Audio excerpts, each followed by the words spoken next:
Neil, thanks so much for coming today. Yeah, no, thank you. Mr. Dr. Neil deGrasse Tyson is, he's been on my show 6 times.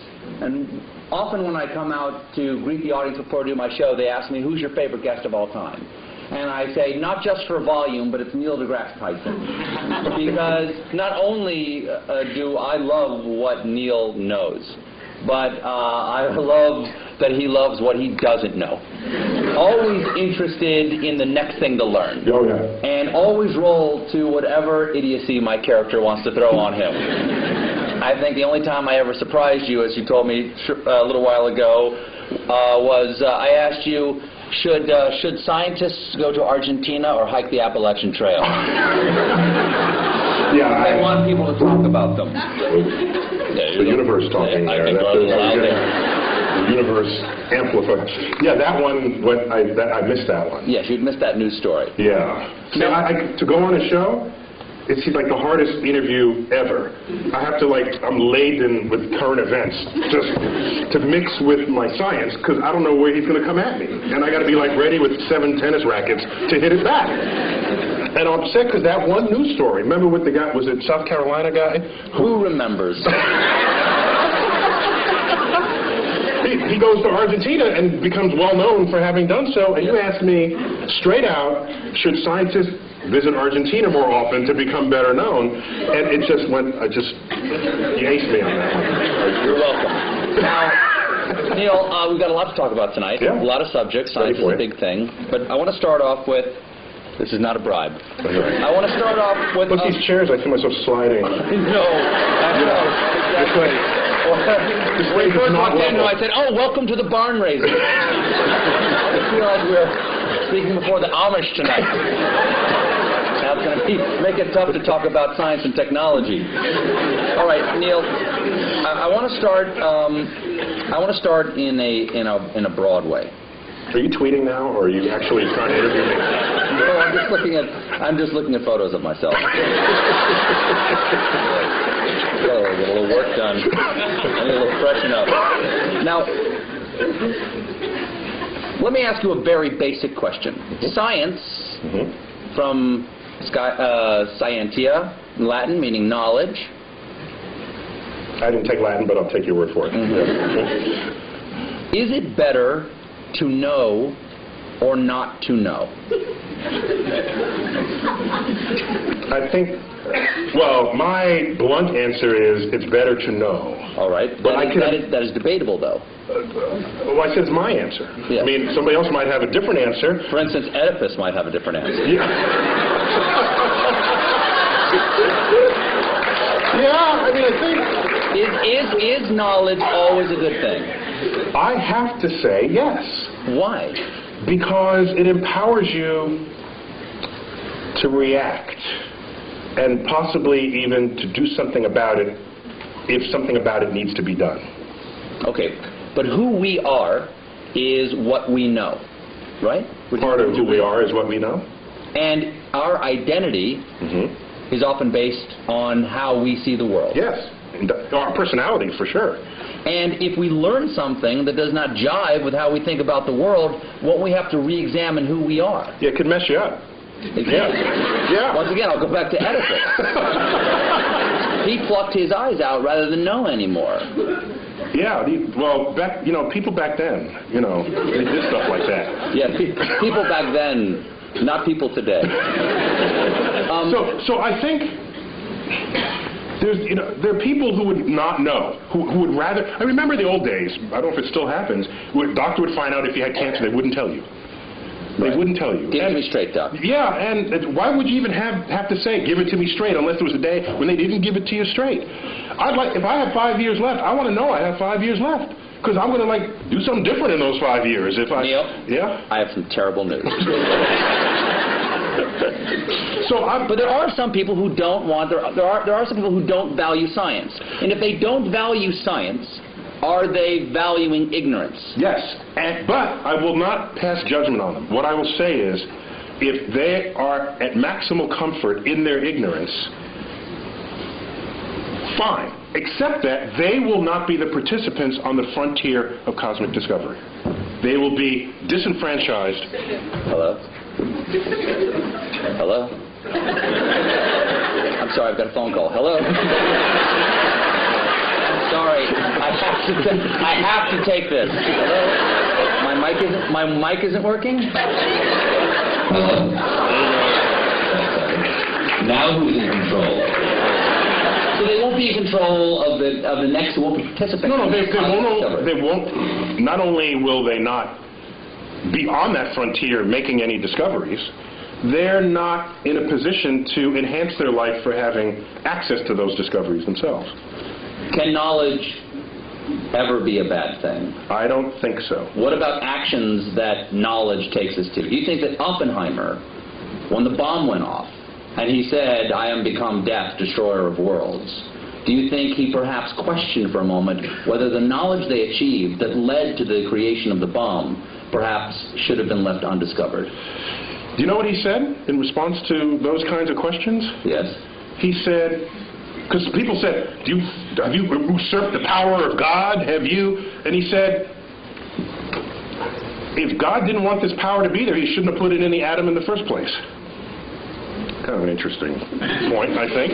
Well, what he's saying is that the world is accessible to us. So would you say, don't smelt the ore and make iron and make a sword out of it because you could cut yourself?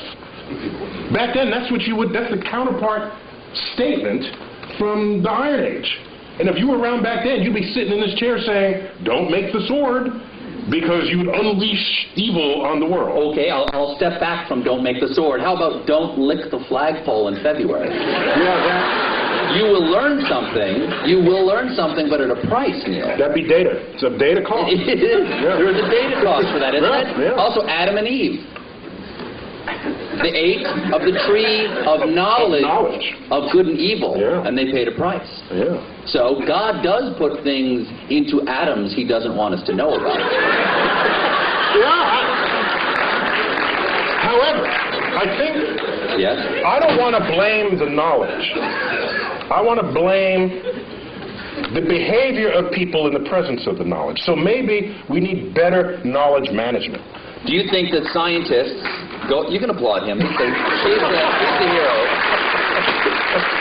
Well, how about this? Do you think that scientists should be allowed to do anything they can? I heard a big no over there. Someone just said no. You know, people made fun of him for doing this, but during one of President Bush's State of the Union speeches... Bush 1 or 2?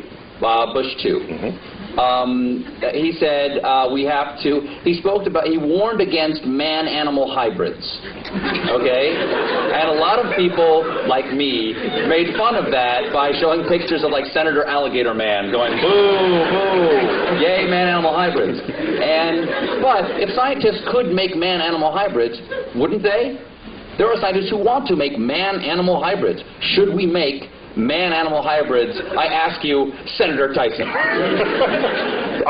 Should there be any limits like that? I think there's some creepy things about that, and I've met some scientists who would think that'd be an intriguing thing to do. Yes. Okay? I think we as a society, as a democracy, what we should do is come to some understanding of what the prevailing social mores are. And no, science should not cross those barriers. And by the way, scientists are often ones to try to prevent that. Einstein among them, for example. He didn't want to make the bomb after he first told Roosevelt he should make the bomb. He changed his mind because his conscience, his moral conscience, descended upon him. Scientists are not without moral code here. So as a culture and as a society, we decide what should be the prevailing cultural mores, and I think we should all be beholden to those. What do you think of the portrayal of scientists in movies? Because often, for instance, the scientists who make the Terminator, they're the bad guys. Scientists lead us to the Terminator, or they create the superbug that wipes out the world, or they enrage the monster at the bottom of the sea. When you part the curtains, and at the bottom of all of that, there's a politician funding that research.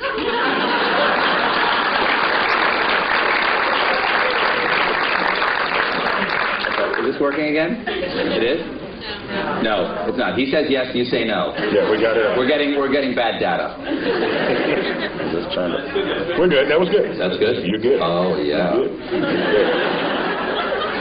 So, scientists don't lead marching armies. Scientists don't invade other nations. Scientists, yes, we have scientists who invented the bomb. Yes, but somebody had to pay for the bomb, and that was taxpayers. That was war bonds. There was a political action that called for it. So everyone blames the scientists. We are collectively part of a society that is passing, that is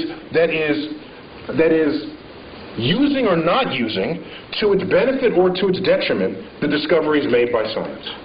And at the end of the day, a discovery itself is not moral. It's our application of it that has to pass that test.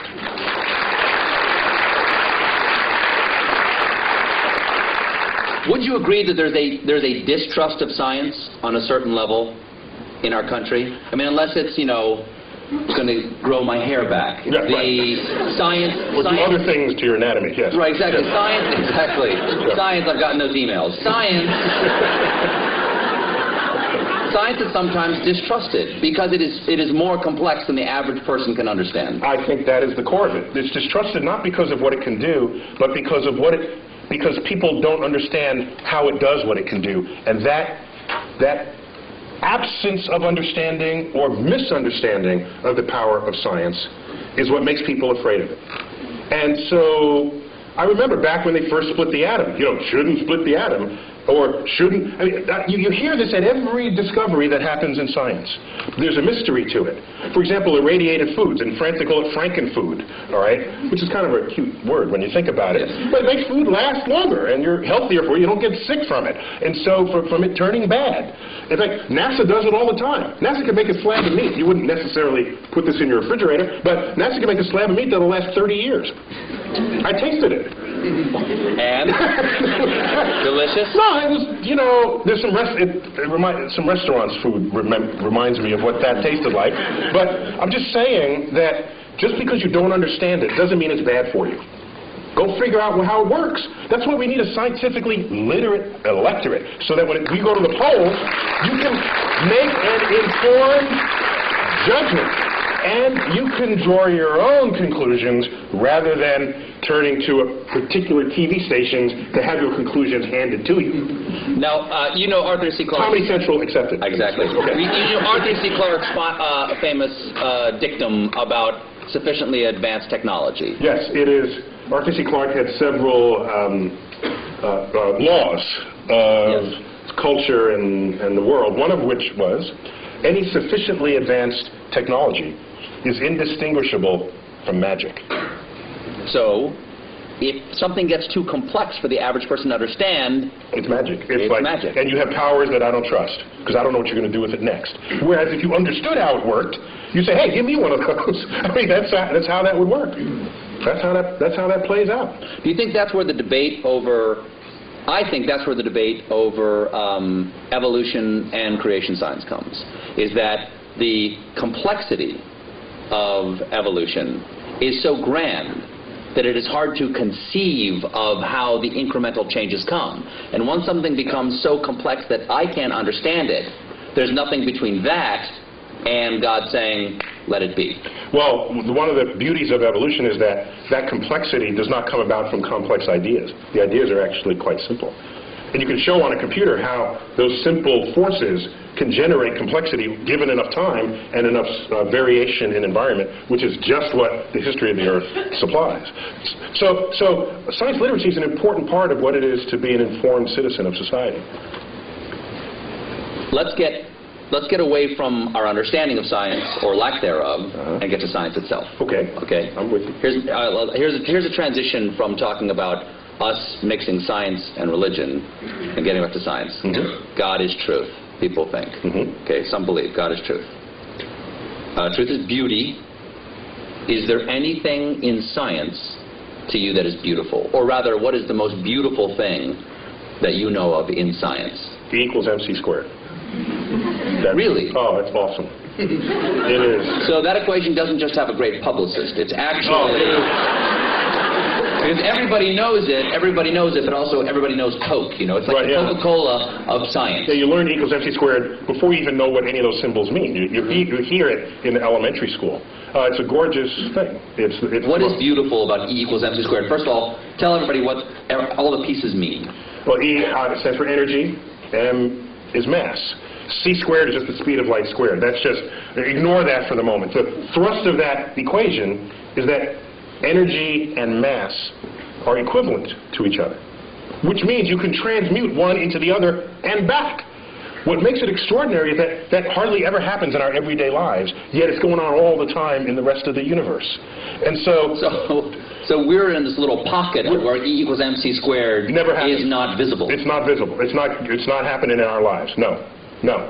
But if it did, the world would be really different. Light coming from that bulb would all of a sudden pop into a particle, and the particle would combine and pop back into light again. Would it hurt? It can, yeah. It would sterilize you. There's a lot of, the kinds of particles that would do that they would sterilize you, yeah. That'd be bad. I've had my kids. So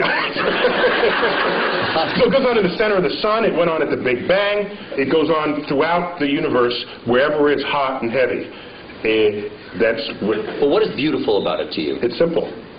It's simple, yet it accounts for hugely complex things. And for me, that is where the beauty lies in the truth. No. If I had to give you a complex theory to understand a complex phenomenon, send me home. Because what's the point? Well, now, there's no tablet in the sky that said it had to be simple to end up being complex. That's just a remarkable fact about the universe. So why not celebrate it? The fact that pi, right?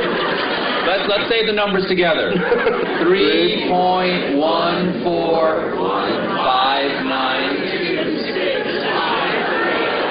We got a few. That's pretty good. There's a nerd fest down there. We got a geek thing going on over there.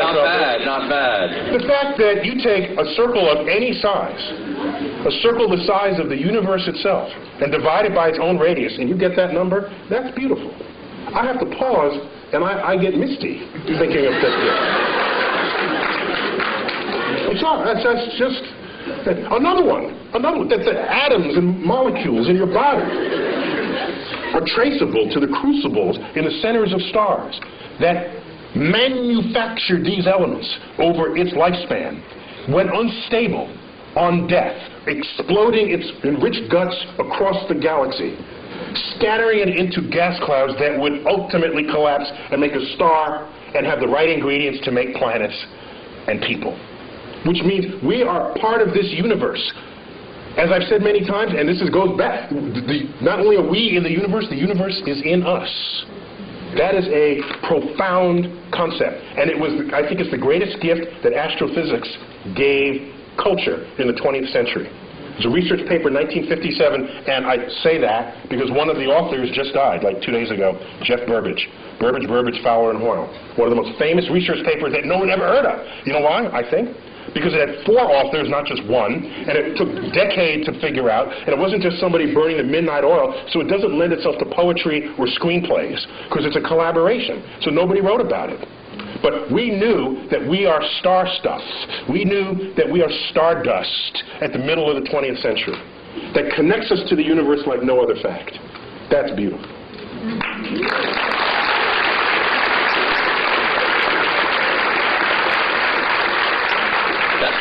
Sounds like you have written poetry about it. Once it gets in you, you have, the only way it comes out is poetically. No! You don't write poetry, you write sonnets. I don't know if they're sonnets, but occasionally a word rhymes in it, and I don't know what to call it. But sometimes if you feel deeply about something, I think the greatest poetry, not that I'm an astrophysicist, right? That's my disclaimer. Mm-hmm. But some of the greatest poetry is revealing to the reader the beauty in something that was so simple you had taken it for granted. That, I think, is the job of the poet. And so, the simplicity of the universe, which started this part of our conversation, I think, if it doesn't drive you to poetry, it drives you to bask in the majesty of the cosmos.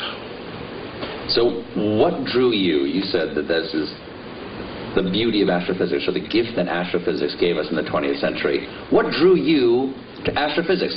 Take us to Neil deGrasse Tyson before he's an astrophysicist. Take us who you are now. I'm living in the Bronx, which in vernacular would be the Bronx. And I'm in a building... Not a lot of stars. No, there's like a dozen or so in the night sky. So you do not have a relationship with the night sky as a city dweller. And my parents, I have a brother and a sister, they would take us to, each weekend we'd go to visit museums and other sort of cultural things in the city. And one of those weekends we went to the Hayden Planetarium. The local planetarium, the one right there in Manhattan. And you sit in the chair, and the lights dim, the stars come out, and I said, oh, that's a nice hoax. You know, that can't be real. I'll enjoy it while there's but that's fast. They think there's that many stars up there. I'm like, what kind of, are they pulling my leg? And a couple of years later, I go out to Pennsylvania in another trip we took, and I looked up at the night sky, and in what persists to this day, in what is an embarrassingly urban thought, I look up at the night sky from the finest mountaintops in the world, and I look up and I say, it reminds me of the Hayden Planetarium. It's embarrassing. I beg forgiveness. Wow. But so strong was that imprint that I'm certain that I had no choice in the matter, that in fact the universe called me. And I wonder that if I'd grown up on a farm and the universe and the sky was just always there, I wonder if that would just have become wallpaper to me, and I wouldn't have then been struck by it as I was at age 9. I'd never known anything of it. And then it just slaps you in the face. And from then on, I was hooked. It took 2 years for me to figure out you can do that as a career. But starting at age 11, you asked me, you know that annoying question adults ask kids, what do you want to be when you grow up? I heard a comedian say, you know why they ask? Because they're looking for ideas. Paula Poundstone said that. If you asked me from age 11, what do you want to be when you grow up, I would have told you flat out astrophysicist. And my whole life aligned to that. Got a telescope, got a camera, photographed it. All my science fair projects. One was getting the spectra of the sun and analyzing features in the spectra. I built the spectroscope. So I was like nerd kid, card carrying. But I was bigger than other kids, so I was insulated from a lot of what might otherwise happen to nerd kids. But you wrestled, too. I was captain of my high school's wrestling team. I've seen you in that wrestling outfit. Okay. You can rock a singlet. Well done. Now, singlet is what you call the one piece. They know. No, okay. So, you wanted to become an astrophysicist. That leads to another question, which is, is it better to not to know? It's better to know. Can it be beautiful? Yes, can it be beautiful? Is science a thing, or is it a way to look at the world? Is it a verb, or is it a noun? It is both. The world is not just, is it this or that? Is it a planet or not a planet? It's sometimes... You must choose. It's fuzzier than that. Sometimes... So if I have a lot of facts in my head, if I can absorb a lot of facts, am I a scientist? No, you're a fact memorizer. In fact, I'll accept that as a compliment. Our academic system rewards people who know a lot of stuff, and generally we call those people smart.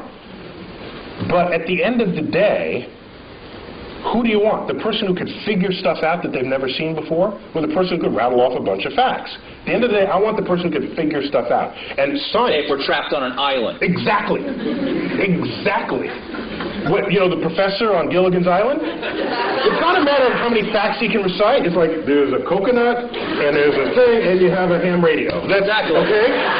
Seawater, you disturb the salt water. You hook the wires at the Gilligan's filling, and you listen to the ear. So it's an understanding of the relationships. While we're on it, Ginger or Marianne? Totally Ginger. Ginger. Complete. That was like, she came around the wrong time of my life. I'm saying. It was like Ginger all the way. For sure. So it is a way,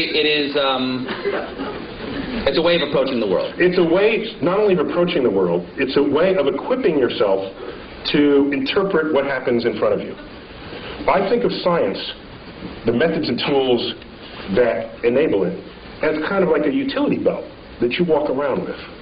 You know, and you come upon something. Are you a superhero? Yeah. In your mind, are you a super scientist? Actually, when I was a kid, I wanted to be Mighty Mouse. When I was a kid. Really? I wanted to sing opera as I went to sing. Here I am to save the day. Yeah. So it's a tool belt. It's a tool belt. It's a utility belt. Utility belt. Sorry. Because I'm picturing you in the singlet with the utility belt. Yeah. A tool belt. The difference is a tool belt. You know, if you have a hammer. As they say... You can hammer in the morning. You can hammer in the morning, if I had a hammer. The problem is, if you start wielding a hammer, then all your problems look like nails. And maybe they're not. Maybe it's more subtle than that. And so your toolkit has to be able to morph into what is necessary for what it is that you confront at that moment. And so, yes, you're equipped with methods of mathematical analysis, methods of interpretation. You know some basic laws of physics. So when someone says, I have these two crystals, if you rub them together, you'll get healthy. So rather than just discount it, because that's as lazy as accepting it. Both of those are just lazy brain. What you should do is inquire. So do you know how to inquire? And every scientist would know how to start that conversation. They would say, well, where'd you get these? What kinds of ailments does it cure? How does it work? What does it cost?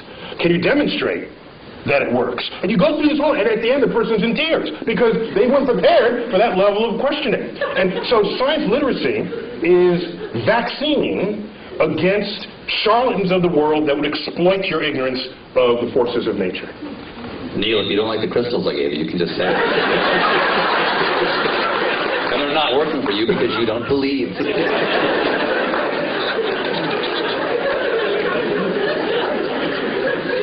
Is there any science fiction you admire or that you enjoy? Or do you see the holes in science fiction and go, I can't enjoy that? Of course he would know the effects of a neutron star. He doesn't know tidal forces? Like, do you have that problem? He's got that right. He's got that right. Do you have that problem? I only have the problem if the movie is marketed for its accuracy. Number one. Number two, they got to get some basic science right. After that, I'm okay. So, for example, in the latest Star Trek movie, they had this liquid. The red matter. The red matter, thank you. Release the red matter. Release the red matter, and you drop it into the core of a planet, and it turns a planet into a black hole. I thought that's kind of cool. What was a little weird was... Why didn't it turn the ship into a black hole? No, because they had the special apparatus that surrounded it. And the apparatus did what? It's the anti-black hole apparatus. I'm okay with that. See, I was not losing sleep. That didn't bug you? Over what held the black hole. I didn't have an issue with that. But oddly, what I had an issue with was they needed this drill, which is a very cool kind of, that was the coolest thing I'd ever seen. Exactly. A drill, they would drill to the center of your planet, and they dropped I'd say, if that would turn a planet into a black hole from its center, it surely would turn into a black hole from its surface. So you just drop it on the surface. What would Kirk and Sulu fight on? I know, right. They have to fight on the platform. So I'm okay. I got angry with Jim Cameron about Titanic. That's how I got angry. Did I tell you? I didn't tell you the story. You did not. Oh, no. Can I? I've never seen you this angry before. Just hold me back. I can't wait to see what you have to say about Avatar.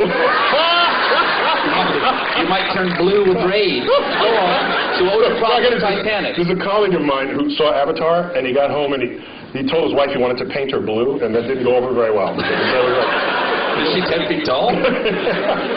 So Titanic, you may remember, was marketed as a film of high accuracy because Cameron had funded this submersible to go down and it checked out the staterooms and the wall sconces and the china patterns, and so they reproduced that to detail. And so here they recreate the ship for the movie. Can you double check that? No, because he had the submersible. You just have to trust him, okay? No, you got to trust him. So now, the ship sinks, right? Did I give away the... You see the movie yet? I'm sorry. Okay, so the ship sinks. I do, I remember. You remember it, okay? Very sad. And it's Kate Winslet on the flow. Remember that? And yes. she's delirious. This isn't the scene where she's naked. Oh, sorry. Go on. Kind of like that. Okay, go ahead. No, she's on the flow, on the whatever, the plank, and all right, she's looking up. We know the date, the time, the weather conditions, the longitude, the latitude. We know all of this about the sinking spot of the Titanic. There is only one sky she should have been looking at, and it was the wrong sky.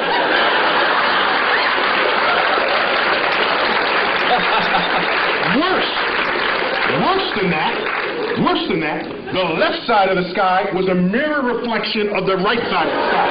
So not only wrong, it was lazy. And halfway through, they just went, just flip it, just flip it. No one will know. And so I was livid. Ooh. I got out my finest stationery, and I wrote a letter to Jim Cameron. No reply. 5 years later, I bumped into him. He was on a NASA committee, and my sort of presence with NASA was growing by then. And I bumped into him in a meeting. And I said, Mr. Cameron, I just have to ask.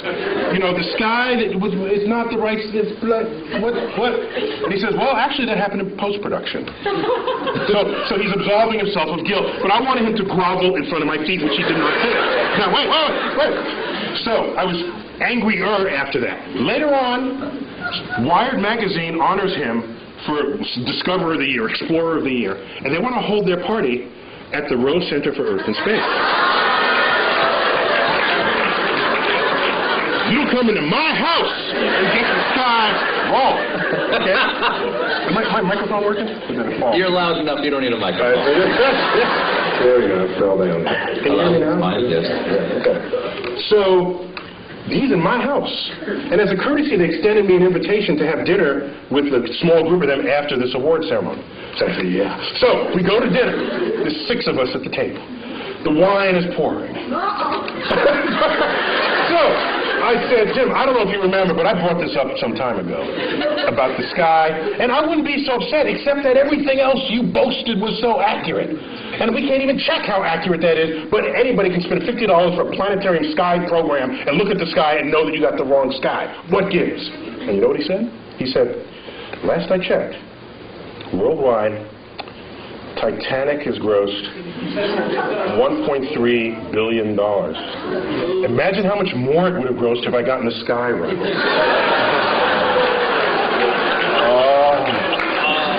Oh man. I'm so sorry. That, if I had a tail, it would have been like between my legs, and I would have... I think you won that conversation. No, actually I did. He retreated into his bank account. Here's what happened. You know, but that money will all eventually be gone, and he will still have gotten the sky wrong. Oh, that's an interesting point. That's right. The sky will... outlived even James Cameron. However, as dejected as I was, 2 weeks later I get a phone call. Forgot the guy's name. He calls me up and says, hello, it's Dr. Tyson. I said, yes. He said, I forgot his name, Johnny Smith. I work in post-production for Jim Cameron. He is releasing a 10-year director's cut anniversary edition of the Titanic, and he will be adding new footage from the deck. And he tells me you have a sky that he can use.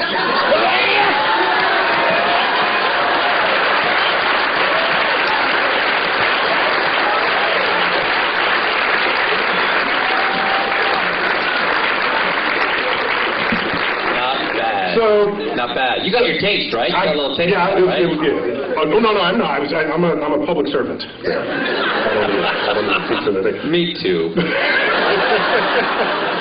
So you know, if you're gonna claim it's right, then I'm gonna hold you to it. If you're not, then I'll just sit back and enjoy it. What is you know what I don't like? I don't like is the people who you go see a movie with who read the book first.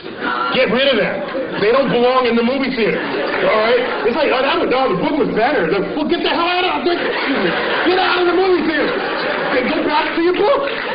Leave me alone. Those people I can't stand. Stay home. We should not go to the movies together.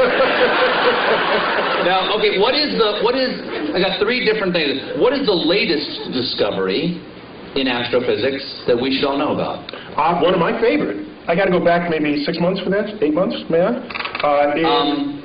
Okay. Okay. Well, we discovered water on the moon. That's kind of cool, because where you're going, you want there to be water. All right? That's a good thing for life.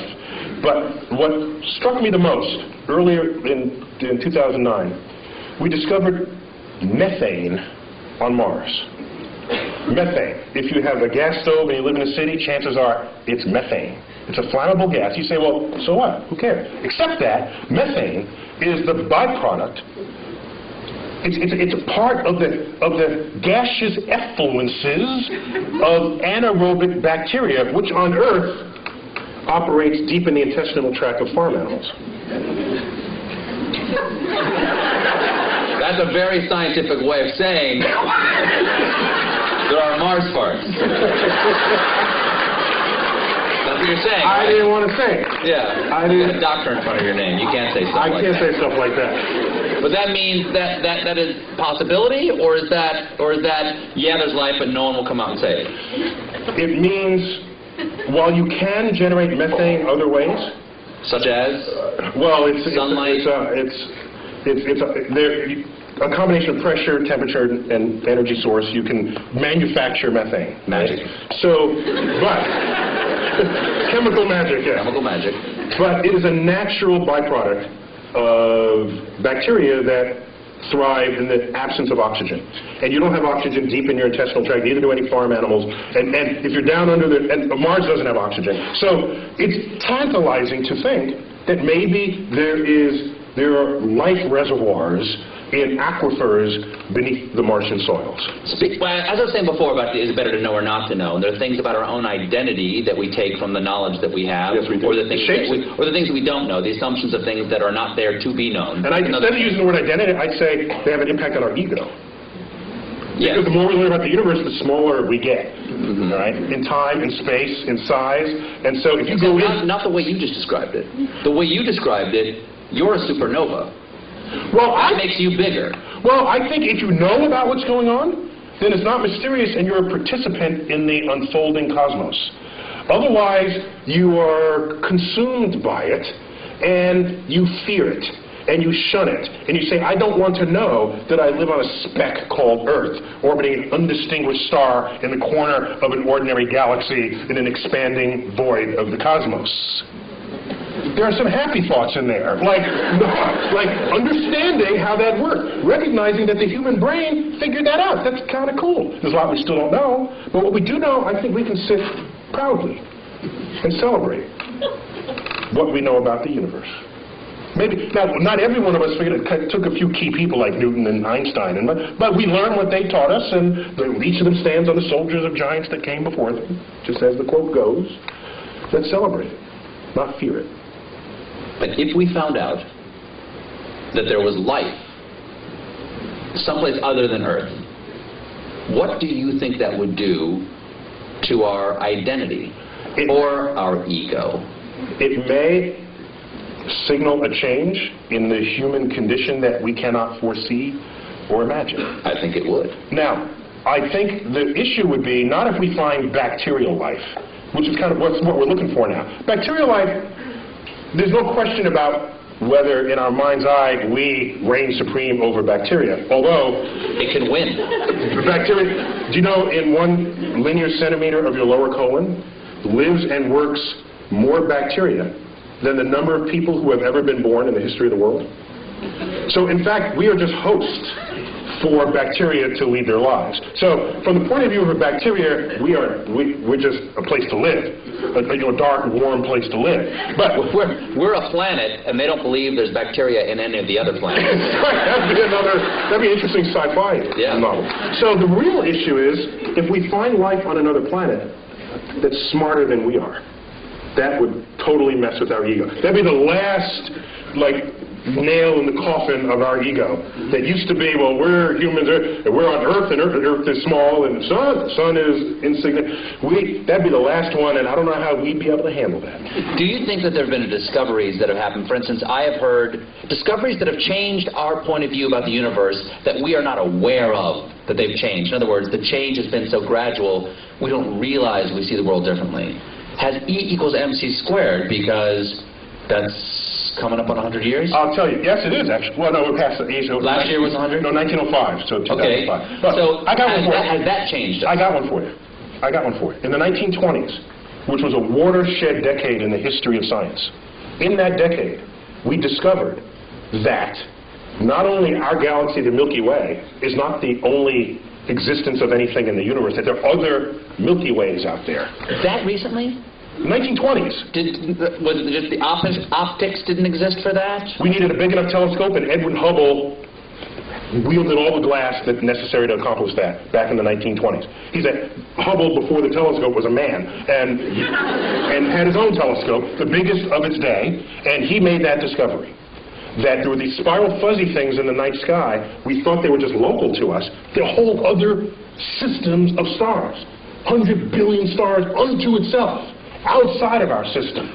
Not only was that discovered in 1926, 1929 he discovers that the universe is expanding, which means it may have had a back then, it may have had a beginning. If it's expanding, that meant it was littler in the past.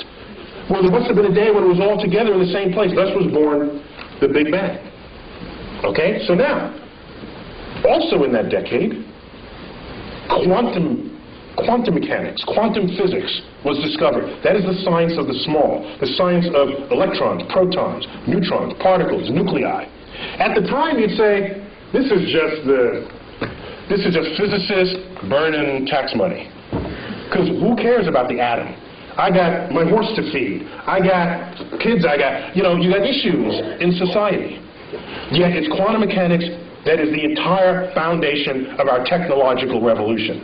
There would be no computers. There would be none of what you take for granted, your iPod, your iPhone, cell phones, the space program, without our understanding of the laws of physics as they operate on that atomic and molecular and nuclear level. And so the chemist has no understanding of the periodic table of elements without quantum mechanics. To them, it's just a list of elements. Quantum mechanics tells you why this column is there, and that's there, and why this mates with that, and why that makes a molecule with that. That's quantum mechanics, and it's unheralded. You ask me, is there any discovery that has changed how we live? It is quantum mechanics. And I make this point because I'm ready to... Today, you hear people saying, why are we spending money up there when we got problems on Earth? And people don't connect the time delay between the frontier of scientific research and how that's going to transform your life later down the line. All they want is a quarterly report that shows the product that comes out of it. That is so short-sighted that that's the beginning of the end of your culture. So it's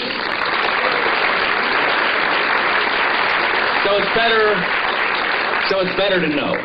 That's a really long answer to my first question. My second question is, let's take some questions. Do we have time to do that? Q&A. You better wave, you better hit me in the head with a rubber band. Okay. Very quickly, before we get the questions here. How many can I ask? Do we have microphones, or are we going around the room? We can repeat the question if there aren't enough microphones to go around. Let's start right here with just one, please, sir. Is there a brown dwarf star approaching? Is there a brown dwarf star approaching? Okay. Dare I suggest that I think I know much more deeply about what's behind that question? He's asking about Planet X. Do share. That would swing by Earth in the year 2012 and tip us on our axis and have it be the end of civilization as we know it. Is that right, sir? Oh, I heard about that. Yeah. I'm digging a subterranean chamber. Yeah. Me and my kids are going to be fine. Yeah, go on. When's it get here? It doesn't exist. Moving on. Yes. No, there is no Planet X. All principal sources of gravity in the solar system are present and accounted for. Anything we discover now are tiny and insignificant, like Pluto's relatives. Yes. Yes. Can you say about Apophis? Apophis. An asteroid the size of the Rose Bowl, discovered December 2004, headed towards Earth. It's not alone among asteroids headed towards Earth, except that this one is headed, there's a whole set of asteroids that cross Earth's orbit. That alone is not a problem. You cross the street all the time, but at different times the trucks drive by, okay? So the issue is, are you crossing the street when the truck is driving there at the same moment? That simultaneity is what matters. Apophis when he ran the calculations, showed that there was a chance of it hitting us in the year 2036, with a close approach in the year 2029 on April 13th. A Friday, by the way. But here's what's significant about that. We've had close approaches before, but none this close. This is the size of the Rose Bowl, and on April 13th, 2029, it'll come close enough to dip below our orbiting communication satellites. Do you think 2.5% is a big number for that asteroid to come to Earth? No, right now the best estimates are several in a million that it will hit us in 2036. And if it does, it will likely hit the Pacific Ocean, plunge into a depth of 3 miles, explode, cavitate the ocean, send waves of tsunamis. The first one from the impact. The second one, because the water splashes back into the cavity, goes high into the air, drops back down, and sends another pulse. This will go on about 40 times. There'll be multiple tsunamis. I was just on the Santa Monica beach 2 nights ago, because Santa Monica is the first city to get hit, because it's a beeline right up from Santa Monica, 600 kilometers into the Pacific. 5-story tall tsunami would take out the entire west coast of the United States. But nobody has to die, because we know this well in advance. But I think 2 people will die. The stupid surfer who wants to surf that tsunami, we know people like this, right? You've seen them. And you know who else, of course? The weatherman who wants to bring the camera guy closer. Can you see the waves hitting the shore? Okay, take them out too. We don't need either one of them, and then we'll get on with it. That would be a great James Cameron movie. Yes. Tonight there's a wolf moon. Can you explain what that means? What's a wolf moon? Okay, each full moon of the year has a name, and there are regional variations among those names. And the wolf moon, it's when it's snowy and the wolves howl. You can see the wolf in the light of the moon because the landscape is white, and the wolves don't turn white, so you can see them against this. And so, depending on if you live in a region where there are wolves, that would be what you would call it. Other full moon names you've heard of, the harvest moon is one of them. The honeymoon is one. That's the moon that's in June, the honeymoon, because that moon actually never gets very high in the sky. And it's amber the entire time. It takes on the color of honey. And so it's called the honeymoon, and you get married in June. And that's where you get the name honeymoon for that. Yeah. Anyone over here? No? Yes, sir. I think, in astronomy, probably dark energy was sort of a real game changer about 10 years ago, the discovery that the expansion of the universe is speeding up. If there's a game changer in the next 20 years, what is it? The question is, dark energy, he said 10 years ago was like a game changer. Can I foresee any game changers on the horizon? Well, it turns out dark energy was not as much of a game changer as you might think, because we already had a slot for it in Einstein's equations. We already had a placeholder. No one had ever measured it before. So we just assumed it was 0 and got on with life. The moment it was discovered, we said, hey, now we can stick it in the equation. It's like, whoa! Its presence in the equation shows that there's this force, there's this pressure operating against the action of gravity, making the universe accelerate in its expansion. And that's extraordinary, because it means that a day will come where these galaxies that Hubble discovered will move away from us with such speed that they will disappear beyond our horizon, and the total known universe at that time will only be the Milky Way, restoring the state of mind of our universe that existed before 1920. That's a spooky time. We would have to hand down the annals of cosmology from previous centuries to hear about the galaxies that were once in the night sky. So game changers going forward. If we discover the dark matter particle, that'd be kind of cool.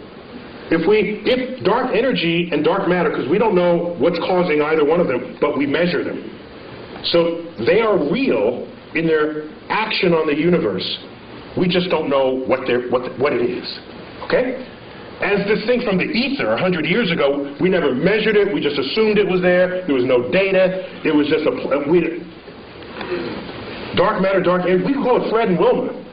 Don't think it's matter or energy. We don't know what it is. Don't let the name fool you. I'll henceforth call it Fred and Wilma. Okay? So, with Fred and Wilma, these two things, it may be a game changer. Once we figure out what it is, it's a new particle that then we can exploit to our benefit In the same way, our understanding of quantum physics enabled us to exploit the behavior of atoms and nuclei to our benefit. So a new kind of physics would transform how we live. Yes. That's one way I think about it. Is Pluto going to be excised, so not electricity being sent out, but the ice will expire quickly? Will Pluto not only be humiliated by Neil deGrasse Tyson? You may not That's know not this. the word she said. She didn't use that word. Excised from the family of planets. Neil was on the group that gave the recommendation that Pluto be demoted, correct? We thought differently about Pluto's identity than Pluto did, and other supporters of it. We just grouped it with other icy bodies in the outer solar system that, at the time, were being discovered.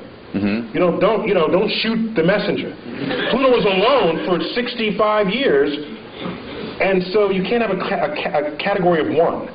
That doesn't work in science. You need a few things to make a category. So he's okay. It wasn't a category, though. It was a planet. Well, yeah. My very elegant mother just sat upon 9 porcupine. Now she just sits upon 9. It doesn't make any sense. Yeah, it doesn't make any sense. Where's the porcupine? If she's that elegant, she wouldn't have sat on a porcupine, I don't think. So once we found other icy bodies, all we did was group them together. We said, Pluto, we found family for you. In fact, we think you're happier there, because now you're one of the biggest icy bodies. And rather than a pipsqueak planet. You sent Pluto to a farm upstate to run and chase rabbits. It's much happier there, kid. It's happier there. And I didn't do this alone. Is there a supergiant beyond Pluto that pulls comets in? Is there a chance there's something out there that's drawing? There was a hypothetical star, which is related a little bit to what led to this invention of this the brown dwarf that you won't talk about, but you and I know, yes. Yeah. There was come down to the bunker too. There was a suggestion that there was a companion star to the Sun, provisionally called Nemesis, that had this long orbit that would jostle comets in the outer solar system and send them raining down on Earth, creating mass extinctions, accounting for the extinction episodes in the fossil record. But it was an interesting hypothesis that was never supported by data, and so when you're not supported by data, you discard the hypothesis. That's how science works. You don't believe something just because you want to, or think something's true just because it feels good. At some point, you've got to confront the data. So getting back to the point... You've never been in politics. So getting back to the point, the recognition that Pluto is made half ice, and ice evaporates, so will Pluto one day disappear? No, Pluto's too far away from the Sun for that to ever meaningfully evaporate and disappear completely. Yes. What was the point of the Large Hadron Collider? What was the plan, did you say? The point. The point of What the Large was Hadron the Collider. point? He speaks in past tense as though we're done with it. We what just is? turned on the switch, the Large Hadron Collider in Switzerland. The point of the Large Hadron Collider was to embarrass America, to make us feel bad that we didn't have our collider built back in the 1980s when it was first funded. That's the whole point of the Large Hadron Collider. It's Europe saying, gotcha this time. Now, apart from that ego bit, it's to probe nature on levels of energy never before seen. And right now it's practically impossible to discover a new law of physics on your tabletop. We've been there. We've done that. And almost the entire history of physics is go to the edges of your points of exploration and then take a step beyond that. You're bound to discover something new. It's like climbing the next mountain, crossing the next valley. So, the Large Hadron Collider, the energy inside that particle accelerator will exceed the energy of all accelerators that have ever been built before, probing nature as never previously imagined. What is the Higgs Boson? Higgs Boson, that's a particle proposed that you can think of it as a kind of it's like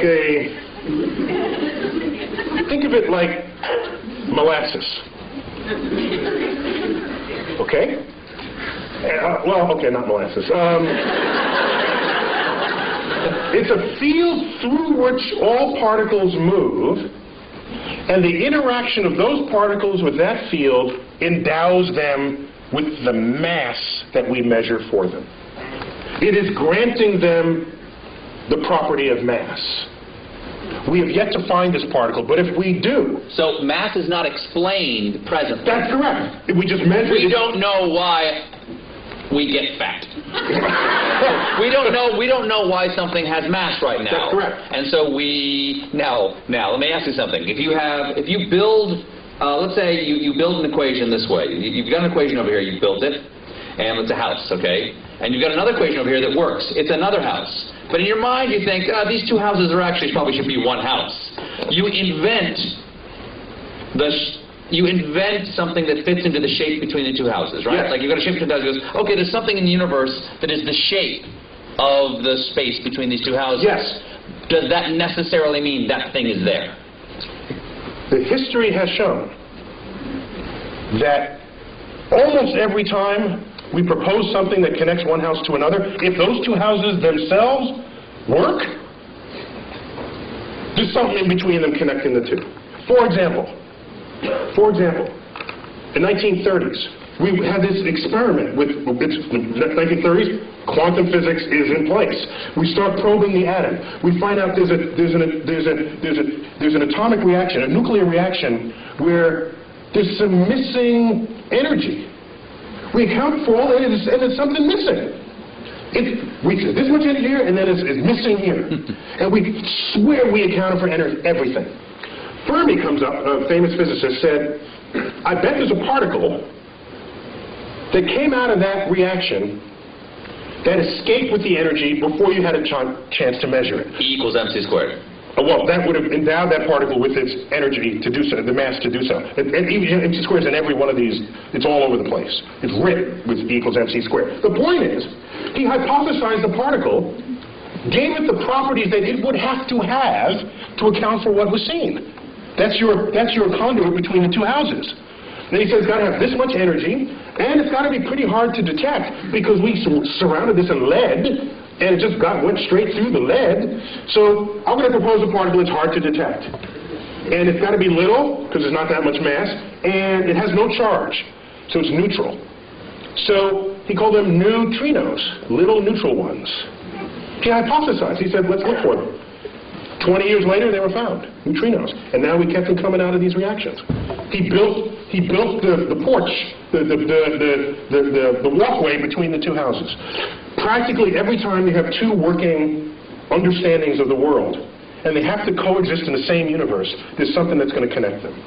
It's like electricity and magnetism, previously discovered as separate things, until Faraday and Maxwell said, hey, wait a minute, this works and that works, and they kind of smell like each other, though maybe they're the same thing. So a whole theory came out to put the two together, and it is the theory of electromagnetism. You know this word. You just take it as a single word, but those used to be separate concepts. So we're going good with this. We're on a roll here. So why not continue? That's right. Do parallel universes exist? Do parallel universes exist? We don't know. The parallel universes are losing favor to the multiverse. We have some cogent theoretical expectations that our universe might be just one of many, spawned from this hyperdimensional medium, which we'll call the multiverse. There's no data to support it, but we have good theoretical premise to think that it's there. And we have philosophical precedent. We used to think Earth was special and unique. It wasn't. We got 8 planets. We thought the sun was special. It's one of 100 billion suns. Thought the galaxy was special. No, it's 100 billion galaxies. We have one universe. Or do we? The track record said, why should there only be one? Be open to the possibility that you don't live in the majority-looking universe that's out there. Would a separate universe, when you say different universe, that means slightly different laws of physics, which makes that's what I'm asking. Oh yes. Well, this is the fun part, because if you manage to get a portal to another universe, don't be the first one to volunteer to go through it, because your atoms are working in this universe. If the slightly different law of physics, you could implode, explode, come out with 3 heads. Who knows? There's a different exchange rate over there. Yes. Someone, let's go in the back, in the middle, and I think you have a white sweater on, yes. Is it possible to tunnel through a black hole, like quantum mechanically speaking? Can a black hole be used to travel? How about that? Can we say that? No, it's a little different. Like, Steve, get with it. Tunnel through a black hole. yeah. As if it creates a tunnel in space or time. Quantum mechanically is what she said. Quantum mechanically, can you tunnel through a black hole? I'm not going to try to interpret this one. Well, I have to ask, did you want to land someplace else when you're done, or are you content with being dead when it's over? I need to know before I answer. I guess it's okay if I die. It's okay if you die. For science. For science. Stephen Hawking showed just recently that, and for me this was kind of spooky amazing, that black holes remember everything that they have ever eaten. Which means it's not a tunnel to anywhere. Everything that it ate is sitting there at the singularity at its center. Now the spooky part, that's not the spooky part. The spooky part is, Stephen Hawking showed 40 years ago that black holes can actually evaporate. The matter that's within a black hole can rise up out of the gravitational field that surrounds it and spontaneously birth a pair of particles. That's just E equals mc squared doing its thing. E equals mc squared. The gravity field has high energy density. Out of that pops particles, and those particles escape, taking matter away from the black hole, from the gravity field of the black hole. Doesn't that fly in the face of how we think of a black hole? A black hole, gone forever. Because nothing escapes, because nothing can surpass the energy needed to go faster than the speed of light. Except quantum mechanics. This quantum physics from the 1920s gets you out of that problem. That's a classical understanding of black holes. You layer quantum mechanics on it, weird stuff happens. Completely legitimately weird stuff happens. So you birth these particles outside the thing. Now here's what happens. I dump you... That sounds like that. I'm not interrupting. That sounds like science is making magical exceptions for itself. Quantum physics is kind of magic, because none of it issues forth from your common sense. Particles pop in and out of existence. One time it's a wave, the next time it's a particle, and it interacts with itself. And you measure it here, but it shows up there. If we were forged in that world, then all that would be common sense. And equals mc squared would be a daily phenomenon. You wouldn't need Einstein to figure it out. You'd be learning it in elementary school. But that is a foreign universe to us. And so what goes on there, you are prone to say, that doesn't make sense. You know something? It's of no obligation to make sense to you, because your senses didn't come out of that universe. Out of that universe of tiny particles. We don't live there. If you let something go and it drops, you say that makes sense. If you let something go and it goes up, you say that doesn't make sense. In quantum world, that happens all the time. It would make sense in the quantum world.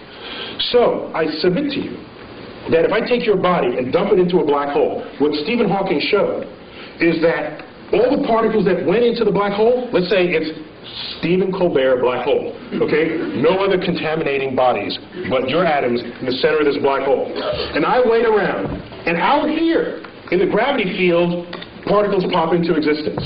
And I make a check. How many protons? How many neutrons? How many electrons? How many neutrinos? By the time this black hole is evaporated, it would have been every single particle that you were having fallen in the first place. Extracted out of the energy field of the black hole. So it remembers who you were even out in the gravitational field. That's spooky to me. And the black hole now gone. Gone. Gone. This it pops out of existence. Evaporated. It takes, by the way, it takes several trillion years for that, so don't wait around for it. It's that young man right there.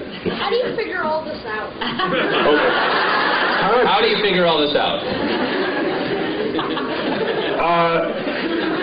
Excellent question. Yeah, that's a good one. Isaac Newton did it all by himself. He was like really, really, really smart. A quick Isaac Newton story. He discovered laws of motion, laws of gravity. Just shows that planets don't orbit in circles, as Copernicus had thought, but in slightly flattened circles we call ellipses. And so a friend of his said, why? That may be quiet, I don't know what you're talking about. Why that shape and not some other shape? He couldn't answer that question. I'll get back to you. goes home for 2 months, comes back. Here's why it's that shape. There are conic sections that cuts through the thing. They said, well, how did you figure that out? He said, well, I had to invent integral and differential calculus to figure it out. So some people invent their own tools and methods to discover the world. Most people learn the tools from someone else and then apply them to make incremental changes. Some people make huge changes, like Isaac Newton and Einstein and others. Isaac Newton once said, if I can see farther than others, it's because I've stood on the shoulders of giants who have come before me. But I've read Isaac Newton, and his stuff makes the hair on the, if I had hair, it would rise up on the back of my neck, how plugged in he was to the universe. And I'm saying to myself, that quote cannot have possibly have been honest. What it really matters, I'd give that quote to him. I'd say, if I can see farther than others, it's because I'm standing among midgets. That's why. He can see farther than everybody else. In the case of Isaac Newton. I'm afraid we only have time for one more question. Yes, sir. Actually, that was a great segue to my question. You talked. We organized this all for your question. Sure. Early in the evening, you brought up the ideas of scientific literacy and technology management. I'd like to hear your opinions on where the policy needs to go to make a positive impact in that area. Ooh. All right, Neil. Can you repeat that very much? The question is, we were talking earlier about scientific literacy and our approach towards science as a nation. In your opinion, and you serve on science advisory panels, yeah. Where do you think we need to go as a nation? What do we need to do to increase our scientific literacy? I'll answer two-pronged. One is, what do you do with your kids? And kids need to be able to explore freely. And if you look at most households, they're not designed for that. They're designed to have the kid not explore. The kid comes into your kitchen and pulls out the pots and pans and starts banging them. What's the first thing you do as a parent? Stop that, you're getting the dishes dirty. Yet these are experiments in acoustics. That's what that is. Okay? Whatever the kid is doing, if it has the chance of breaking something, you're going to tell them to not do it, without thinking that that's the consequence of an experiment that they are conducting. And every time the kid wants to do something, provided it doesn't kill them, it's an experiment. Let it run its course, even if it makes something messy. You agreed to have a kid in the first place? Fine, clean up after them. And when it open up...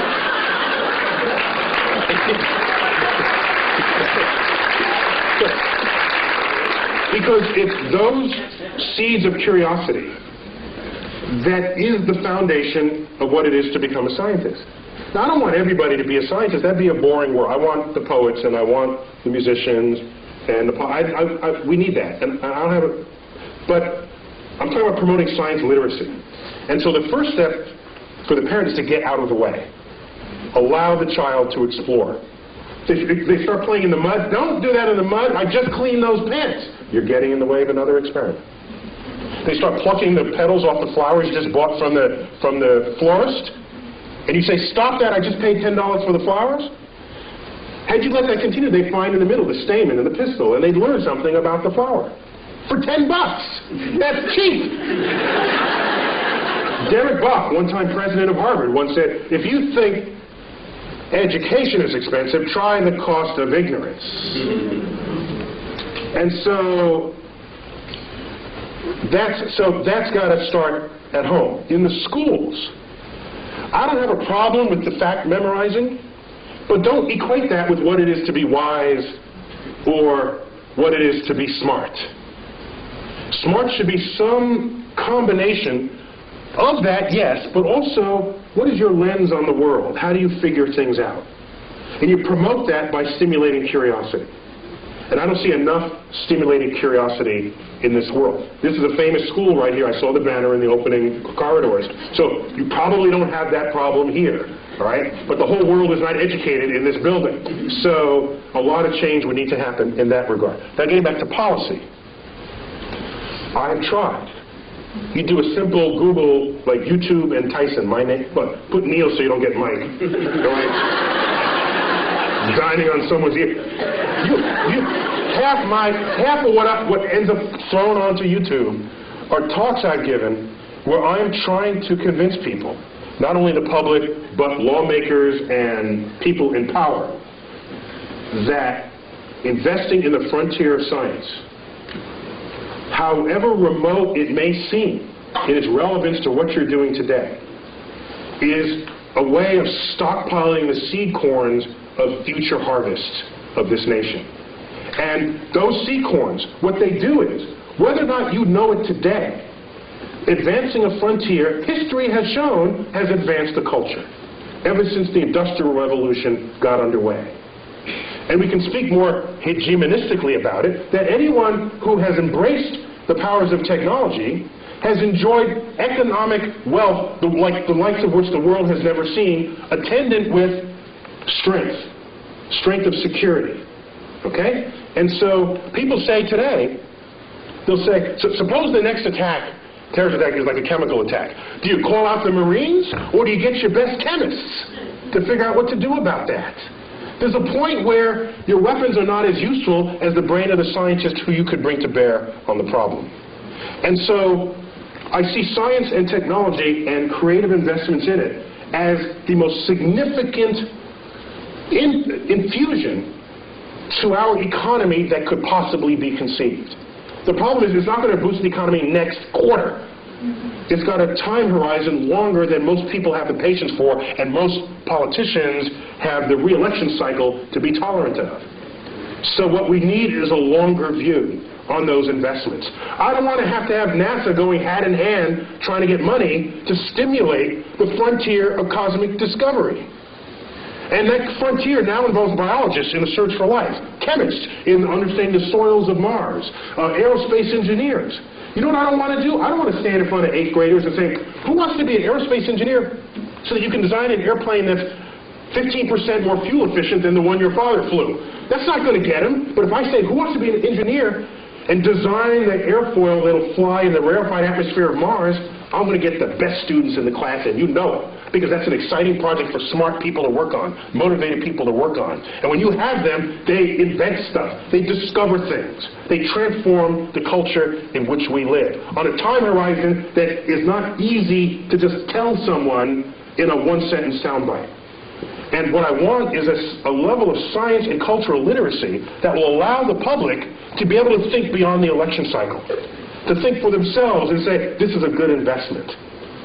How many times have you heard people say, if you're not among us here, why are we spending money up there when we have the problems down here? Have you ever asked how much money we're spending up there? Ask that question. You know what the answer is? I've asked people, how much money do you think we're spending? Here's your tax dollar. How much do you think? 10%? 15%? Those are the kinds of answers I get.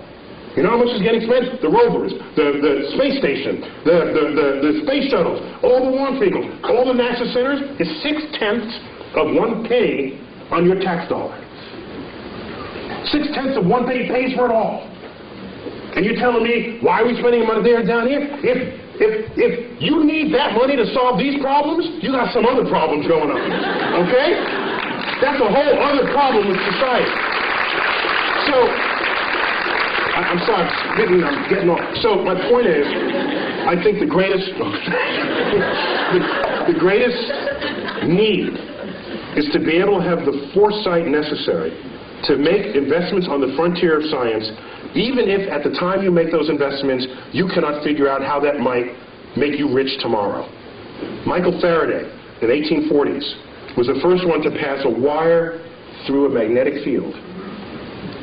And it made a little meter tick it moved a meter. He hooked up to it. Now this guy, you do this and this happens. That's kind of cool. If you're nerdy, to a nerd, that's a cool thing, right? You do this and this happens. And so what was happening is, it induced a current through the wire.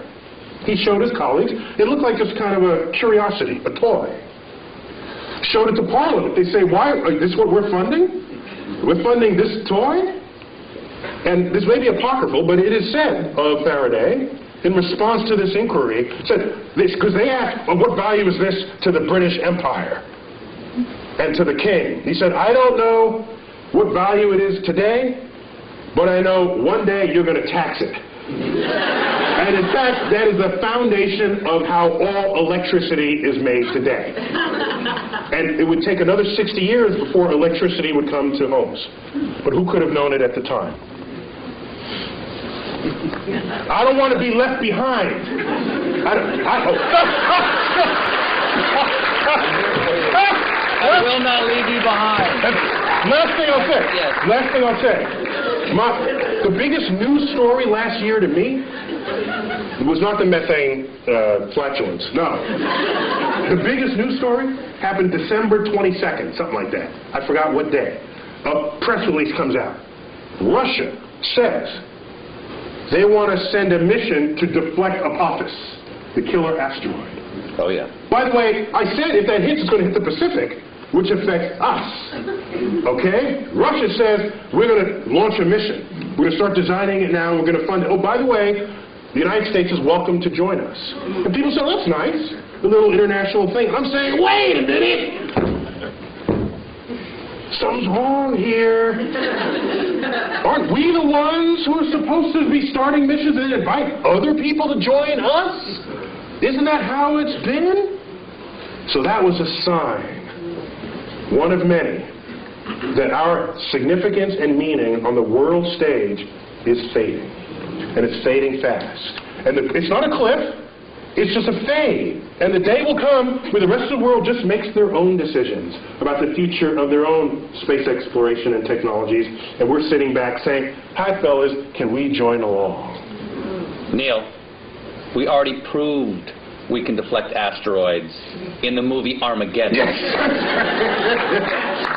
So there's our fantasy. We don't do it in real, we do it on the silver screen, and we're happy about that. Maybe we got to fix that disconnect. Last question. Why is there something instead of nothing? 10 words or less.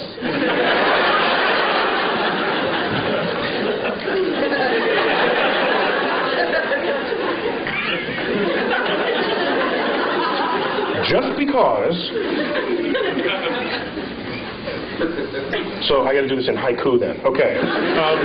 Okay, 575. Words that make questions